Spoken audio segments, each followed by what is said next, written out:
கந்தனிடம் செல்லுங்கள், என்ன வேண்டும் சொல்லுங்கள். கந்தனிடம் செல்லுங்கள், என்ன வேண்டும் சொல்லுங்கள். வந்தவினை தீந்துவிடும் மற்றவற்றை தள்ளுங்கள், வந்தவினை தீந்துவிடும் மற்றவற்றை தள்ளுங்கள்.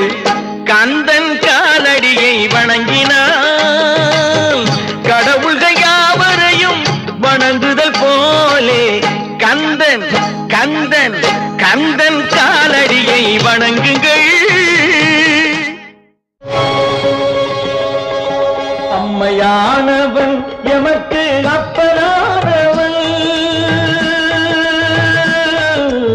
அம்மையானவன் எமக்கு